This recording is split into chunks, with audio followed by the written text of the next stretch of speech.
Ертеде бір ну орманда кәрі аю тіршілік етіпті. Аюдың екі қонжығы болыпты.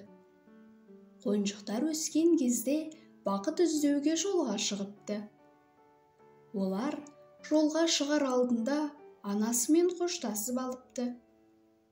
Ал анасы қонжықтарын құшақтап, жыламсырап, еш уақытта бір-бірімен айырылыспауды талап етті. Анасының бұйрығын орындауға сөз берген қонжықтар жолға шығады. Алдымен олар тоғайдың шетімен, содан соң жазық даламен жүреді. Сөйтіп, бір күн жүрді, екінші күн жүрді, ақырында бар қоректері таусылады. Ал жолдан табатын ештеңе болмады. Қонжықтар бірінің артынан бірі еріп келе жатты.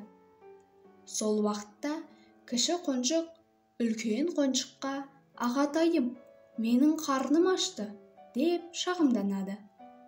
«Менің де қарным ашты» деп өңі бұзылып басын шайқайды. Солай жүре береді. Кенеттен үлкен ірімшікке кезекті.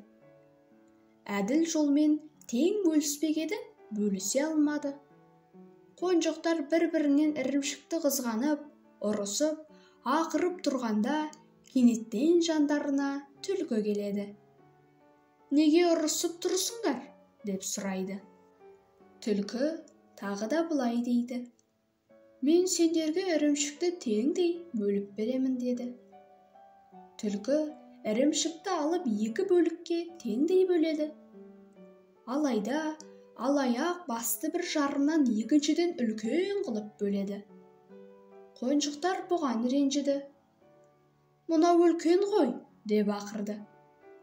Түлкі оларды жұбатып, «Тыныш жастар, кішкене сабырлық, қазір бәрін реттеймін» дейді. «Мен өзімнің жұмысымды білемін» дейді. «Бұлайда бірдей емес» деп тынымсызданады. Ол үлкен жарты бөліктің жартысын қылғытып жұтып қояды. Енді кіші жарымы үлкен болады.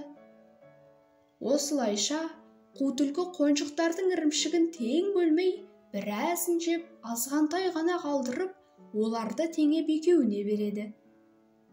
Түлкі оларға күліп, «Міне сараң, арам болсаң, бір күні осындай азығыңнан құр қаласың» деп өз жөнімен кетті.